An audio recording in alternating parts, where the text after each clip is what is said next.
Hi, so this is our activity that really is recreating like a pulley, and working on getting our hands working together, pulling one after the other onto a rope, and collecting items. It works on our hands, working them together, that bilateral hand use, the coordination of going one after the other, and then also as more and more items are added into the bag, it's also working on our grip strength because you've got to hold onto the rope or scarf or belt tighter. So what you need for this is items, about 5 or 6 different items that have different weights. So you can use different toys, you can use a can, you can use a water bottle, really anything that just has a different weight, so that as they add it into the bag, or it will get heavier and heavier.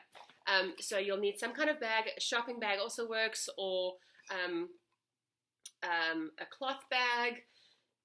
And then what you need is, I've used a skipping rope and I've just tied the one end, but a belt will also work, a scarf, some kind of rope, some string. Just bear in mind that when you do use string, it's a little more tricky to grip onto and you're not getting a good grasp on it. You kind of have to use your fingertips for that. We're really working on a big grasp. So something a little thicker than string, but string will work too if that's all you have. So let me show you how you do this. You empty the bag, make sure that there's nothing in it, and you just put one toy. I'm using Easter eggs because, it's recently Easter. You put one toy into the bag. There's my one toy, pop it in, and I leave it on one side. Let me tip this down so you guys can see. Hopefully you'll be able to get a good picture. So what I do is the bag is on the end. I go a little further away with the rope, and I've got both my hands together, and what I'm doing is I'm pulling it towards me. And then I have the toy in front of me. So it's really fun when you get the kids to close their eyes. You add a different toy in. I'll put the next toy in.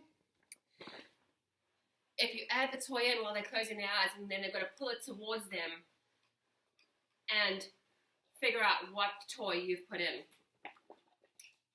Different one. And you keep doing that, and then it also, if you make them cover their eyes and not see what toys you're putting in, helps them to try and remember what toys were in there originally. It's just a fun way, a bit of an anticipation, and surprise for them. And again, the kids that I've done this with, they've really enjoyed it.